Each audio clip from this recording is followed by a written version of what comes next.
Nous sommes la seule chaîne à avoir attaqué Eto'o, Kamto et Biya et être resté debout. C'est parce que nous sommes crédibles. Sam, si on te met ici, tu vas tuer la chaîne.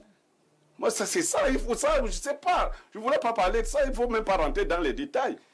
Oui, monsieur Niamey, vous êtes constant dans la bêtise et l'ignominie. Vous n'avez pas à être à la télévision. Vous avouez votre haine viscérale contre un personnage public qui représente beaucoup de choses. C'est quoi la bêtise? De façon véritablement criante. Et moi, je continue de le dire. Ce n'est pas honorable pour la télévision camerounaise. Tu as déjà fabriqué la télévision publiquement. Alors, pour votre gouvernement, je le dis. Alors les amis, bonsoir, j'espère que vous allez tous bien et que tout se passe pour le meilleur pour vous. Suivons ensemble cette série de vidéos concernant le présumé détournement de Samuel Eto'o. On parle ici de détournement de 300 millions de francs CFA, pas 300 millions d'euros. Puisque quand on parle de Samuel Eto'o, on parle de millions d'euros en tant que footballeur. Donc, détournement de 300 millions d'euros à la FECAFOOT. Est-ce que Samy a détourné 300 millions ou bien ne l'a pas détourné? Suivons cette vidéo ensemble, les amis. À la fin, je vais vous donner mon point de vue. Let's go.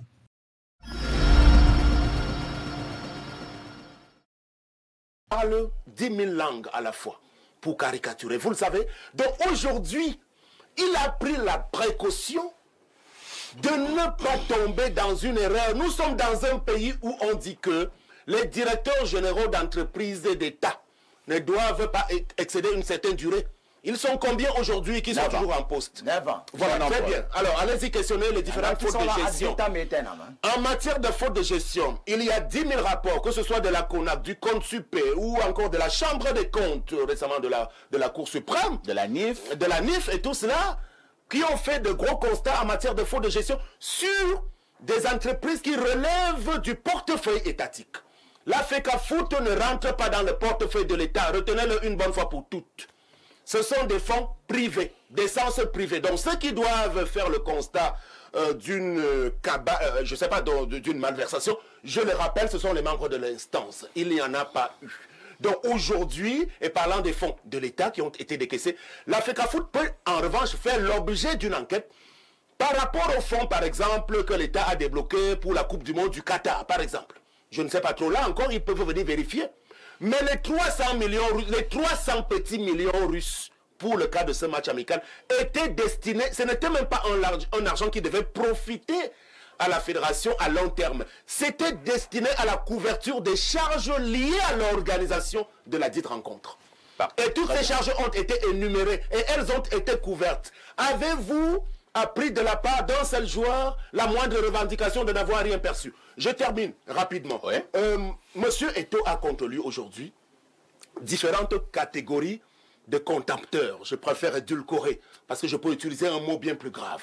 Il y a d'abord les anciens employés de l'instance qui sont partis pour différentes raisons et qui aujourd'hui se sentent obligés de devenir un peu, on va le dire, des gens qui révèle aux yeux du monde un ensemble de choses pour mettre en difficulté le président de l'instance, de qui ils n'ont plus reçu un ensemble de privilèges. Le cas de Benoît Angba. Benoît Angba n'était pas un excellent footballeur, hein, mais c'est M. Eto'o, lorsqu'ils étaient ensemble en Russie, qui le recueille aujourd'hui, lorsque, sorti de la compétition professionnelle, il n'avait plus pratiquement de boulot. Il a permis à Benoît Angba de se retrouver à la coordination générale des sélections nationales, puis secrétaire général adjoint. Monsieur Angba, d'ailleurs, il y a sa signature dans la fameuse transaction. Vous voyez le niveau de confiance qu'il a pu bénéficier de la part du président de la FECAFOOT. Alors, regardez ce qu'il a dit en filigrane, Sam Sora. En filigrane, il y a les ex-employés. Eto'o est également victime de beaucoup de trahison. Oui, bien sûr, bien sûr. Il y a donc une deuxième catégorie de ceux qui ont des ambitions tout à fait légitimes à la limite pour la présidence de la Fédération de football. On les connaît parmi quelques anciens footballeurs également. Ils sont dans la bataille. Il y a un autre clan autour d'un footballeur qui a bénéficié d'ailleurs de l'accompagnement d'Eto'o pour qu'il puisse éclore à l'international. Il est un gardien de but d'une grande équipe en Europe. Aujourd'hui, il a autour de lui, moi je ne vais pas citer les contemporains, mais il a autour de lui une constellation. Oui, mais je suppose que vous parlez des faits. Moi je prends quelques précautions pour ne pas vous mettre en difficulté. Non, mais je vous donne vous ne me mettrez pas en difficulté. Je vous donne donc des pistes. Ce gardien de but, c'est qui? Voilà. Donc, de toute façon, passons. C'est Ongadji? Non, pas Ongadji. Parfait, ici. Il y a la quatrième catégorie, plus nombreux, des militants de partis de l'opposition, parce que M. Eto'o, vous avez suivi, votre consultant dit qu'il sera, M. Eto'o sera la mascotte de Paul Biya à la prochaine campagne. De telles affirmations insidieuses qui tendent à jeter l'opprobre sur un garçon qui a beaucoup de choses, qui a reçu beaucoup de choses. Il faut souvent qu'on reconnaisse que Dieu donne en chacun de nous une quantité de choses. Et en termes de grâce, il a été touché par la grâce. Donc, ils sont donc nombreux aujourd'hui parce qu'ils payent le prix de ce positionnement aussi politique, parce qu'il a dit qu'il reste un enfant de la République. Et tout ce monde-là, toute cette constellation se constitue donc pour trouver des choses, malheureusement ou bien fatalement aujourd'hui, qui ne sont pas étayables et justifiables concrètement. Il faut aller chercher autre chose que le type de malversation auquel on veut nous embarquer aujourd'hui, parce que par le passé, on n'a jamais entendu le nom de M. Samuel Eto'o dans des types de détournement d'argent de ce niveau-là. Très bien. Pierre Blériot, Onyemec, Sam Sévérin pensent qu'ils sont nombreux. Il y a plusieurs catégories de personnes qui sont contre Eto'o, des anciens employés, tout ceci. Certainement également donc quelques personnes qui veulent simplement ternir son image en parallèle avec l'aspect politique. 2025 octobre, c'est demain, et tout, et rien à voir avec la gestion de M. Eto'o. Alors, moi, je me serais bien gardé d'être le commentateur de la pensée de M. Sam Séverin Ango. Mais Sam Séverin Ango a attiré votre attention et il faut en tenir le plus grand compte sur la crédibilité de votre chaîne. Ouais. Lorsque vous avez des invités permanents, comme Alain Douk, qui, sans avoir suffisamment fouillé, vient faire des affirmations de manière péremptoire sur une banque dont il ne connaît pas grand-chose. Il a attiré votre attention sur votre consultant. Et le plus important, c'est qu'il vous a dit que ça... l'autre, parce que c'est des Sam, hein, l'autre aussi c'est Sam. L'autre Sam est très intelligent. Il parle 1000 langues. Dans un cours de Simon Ebinet, 2 médecins, il nous enseigne que la faculté de la mémoire est souvent manifestée au plus haut niveau chez ceux qui ont moins d'intelligence. Voilà. C'est-à-dire que si vous allez dans le Grand Nord, là, les griots, c'est des gens qui ont une grande mémoire parce que l'intelligence étant réduite, la mémoire est plus grande. Vous comprenez? Donc c'est le signe qu'on n'est pas intelligent quand on parle beaucoup de langues. Il faut le savoir, première chose. Deuxième chose, parlant de la crédibilité de la chaîne. Votre chaîne vient d'être frappée au niveau de sa crédibilité quand vous avez quelqu'un comme Sam Séverin Ango comme invité. Comment ça? Oui. Sam Séverin Ango, dont je ne voulais pas parler, est la manifestation des gens qui enlèvent la crédibilité aux chaînes. Vous connaissez une chaîne à laquelle Sam Séverin a donné de la crédibilité? Quand vous recevez un type comme Sam Séverin, on ne vous prend pas au sérieux. Ah bon? On ne vous prend pas au sérieux. On vous prend pour un flagornant. On vous prend pour quelqu'un... Bon, Sam lui-même, quand il s'écoute, lui-même Sam, quand il s'écoute, c'est vrai, il ressemble à l'autre Sam, mais quand il s'écoute, est-ce qu'il se retrouve? S'il n'y a personne qui a été plus véhément contre tout, moi je ne vais pas rentrer dans leur guéguerre là. Est-ce que je sais que Sam a des enfants. Qu'est-ce qu'ils lui disent à la maison? Papa, on t'a écouté hier. Moi je suis constant, moi le consultant. Je suis contre Eto'o. Moi, Onyemec. Et il n'arrivera pas un jour où je vais me dédire. Donc je ne discute pas d'Eto'o avec les gens qui se dédisent. Ça, il faut qu'on pose. C'est ça la crédibilité. Nous sommes la seule chaîne à avoir attaqué Eto'o, Kamto et Biya et être resté debout. C'est parce que nous sommes crédibles. Sam, si on te met ici, tu vas tuer la chaîne. Moi, c'est ça, il faut ça, je ne sais pas. Je ne voulais pas parler de ça, il ne faut même pas rentrer dans les détails. Porté sur la Russie, pas contre la Hongrie. Donc, c'est la raison pour laquelle OTP était encore dans le système SWIFT et qu'on pouvait recourir à l'entité bancaire en question pour faire la transaction. C'est le bon sens. Alors, la transaction a été faite.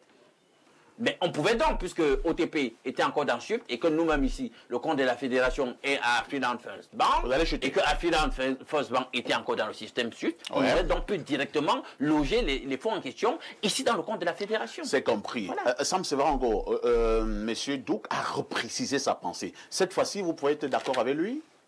Non, pas du tout. D'ailleurs, je ne sais pas si je dois continuer de rester sur votre plateau. Et pourquoi? Lorsque monsieur était en train de s'adonner allègrement à son petit jeu de massacre, vous étiez impassible, vous n'avez rien dit. Donc si vous l'avez fait, monsieur, je sors. Vous l'avez fait, Sam Sévéran. Vous avez dit que nous sommes en train de perdre la crédibilité. Ça lève quoi? Si Vous voyez, ça c'est le quartier, ça. Oui, mais si vous sortez du plateau, ça nous redonne de la crédibilité. S'il vous plaît, Sam Sévéran, autant vous avez envoyé des coups à M. Niamek, vous ne pouvez pas en prendre. Vous avez dit qu'avec des gens comme Alain, Samuel, on perd en crédibilité. Qu'est-ce que je vous en ai donné? Voilà. Si je vous donne un gars, vous allez faire comment? Maintenant, je vous repasse la parole. Je vous donne un petit biscuit, vous dites des coups. S'il vous plaît. Sam Sévéran, vous avez la parole. Alors, ce petit jeu, je vais sortir. Vous sortez ça. Alors, je pense vraiment qu'on était en pleine civilisation. Non, on est dans la brousse. Mais en réalité, on fait comment avec les femmes pour être finalement, je suis ici. Je n'ai pas choisi d'être là. Je pense que j'ai reçu une invitation, non? S'il vous plaît. S'il vous plaît. Donc, vous devez dire à vos téléspectateurs que quoi? Ils vous connaissent avez choisi une querelle entre Niamek. Est-ce que moi j'avais parlé? Je pense que... Attendez un peu. J'avais parlé d'abord. Je reprends la parole. Nous sommes ici ce matin parce qu'il y a une situation qui se passe à la FECAFOOT. Voilà, si vous lisez bien le thème.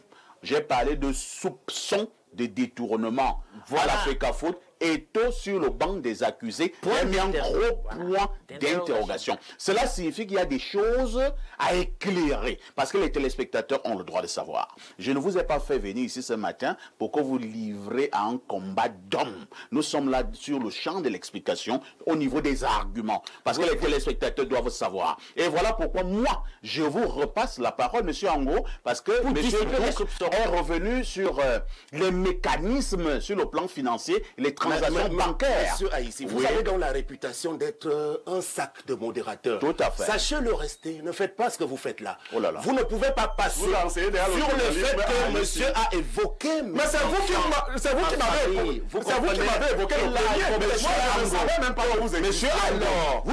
La seule chose que je savais de vous, c'est que vous appelez Sam comme l'autre Sam et que vous avez les mêmes méthodes. C'est ce que je savais. Est-ce que j'avais parlé de vous très très bas? Alors, mais je vois là où vous êtes. En fait, vous êtes bas. Qui à la parole? Oui, si vous voulez vous adresser.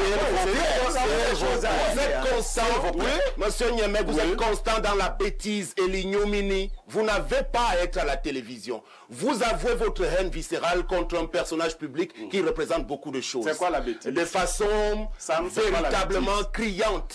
Et moi, je continue de le dire. Ce n'est pas honorable pour la télévision camerounaise. Tu as déjà fabriqué la télévision. Je le dis publiquement. Alors, pour votre gouvernement, je le dis dans l'intention des téléspectateurs, à la création de cette chaîne, j'étais parti pour la diriger. Et vous l'avez demandé à quel niveau? À monsieur, et vous l'avez posé à quel niveau? Ça montre que vous n'étiez rien. Non, non, non. Monsieur, vous savez pourquoi et je sais ce qu'il a dit. S'il vous plaît.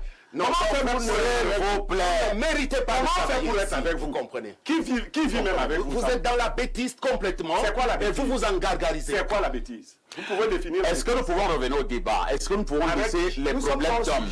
Nous sommes déjà hors sujet. Et monsieur Niamek, monsieur Ango, c'était à vous de recadrer. De recadrer qui? Vous comprenez? Monsieur Ango, est-ce que vous pouvez reprendre la parole et revenir? Monsieur Ango, est-ce que vous pouvez complètement le quartier? Est-ce que vous pouvez reprendre la parole et revenir à la FECAFOOT, donc à la problématique de ce matin? Bon, alors, moi je ne sais pas si je peux parler des choses sérieuses dans une ambiance électrique où je suis disqualifié à être sur votre plateau. Donc c'est à vous de me dire si je suis qualifié à être là pour continuer de parler du sujet. La preuve, vous êtes qualifié. La preuve, vous avez été invité. Ok, très bien. Donc, maintenant, vous me demandez... Est-ce que Samy a détourné ou il n'a pas détourné? Personne ne saurait. Sinon, c'est lui-même qu'il faut inviter sur le plateau qui puisse apporter les preuves et les démentir. Et comme lui, et comme Samuel Eto'o veut toujours montrer qu'il n'a rien à prouver aux Camerounais, il n'a rien à expliquer aux Camerounais, pourtant c'est la chose des Camerounais qu'il gère.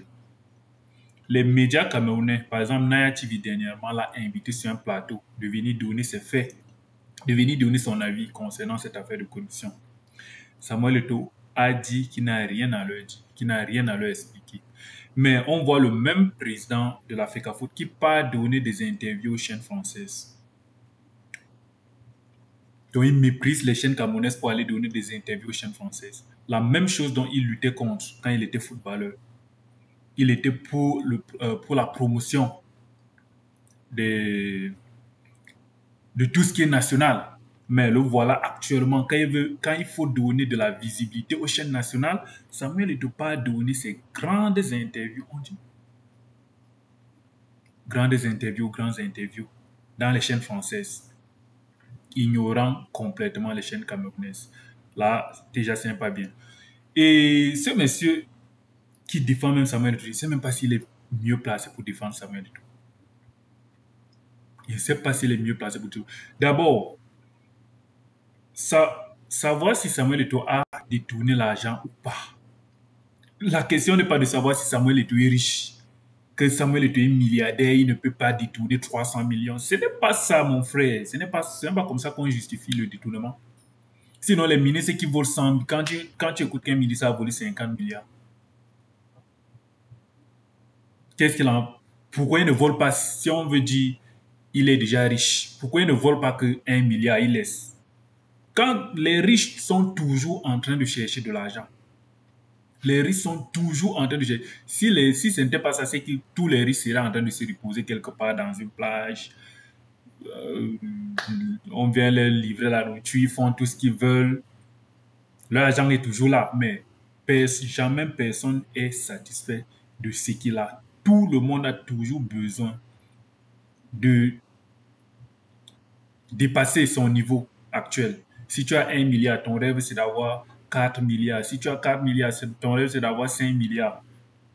Sinon, Aliko Dangote ne travaille plus. Donc, ne dites pas que Samuel Eto'o est riche, il ne peut pas voler 300 millions. Non, ce n'est pas comme ça qu'on doit justifier. Mais, franchement dit, on connaît Samuel Eto'o avec sa rigueur. Je ne pense pas que Samuel Eto'o... Et sûrement, il a utilisé cet argent. Il a utilisé cet argent puisque le gouvernement n'a pas cet argent. Mais je ne pense pas que Samuel Eto'o ait utilisé cet argent-là pour des fins personnelles. Et c'est ce qu'il a utilisé sur les trucs de la FECAFOOT, dans tous les cas. Le problème, c'est qu'il ne rend pas compte aux Camerounais. Il ne donne pas les comptes rendus de comment fonctionne la FECAFOOT. Tout le monde imagine, tout le monde pense ce qu'il veut penser. Et voilà tout ce que ça va donner. Donc, dites-moi ce que vous pensez en commentaire. Est-ce que Samuel Eto'o a détourné cet argent? Ou bien c'est juste une mauvaise gestion de sa part? Dites ce que vous voulez, dites ce que vous pensez en commentaire. Si c'est tendu, les amis, on se prend à la prochaine vidéo. Ciao.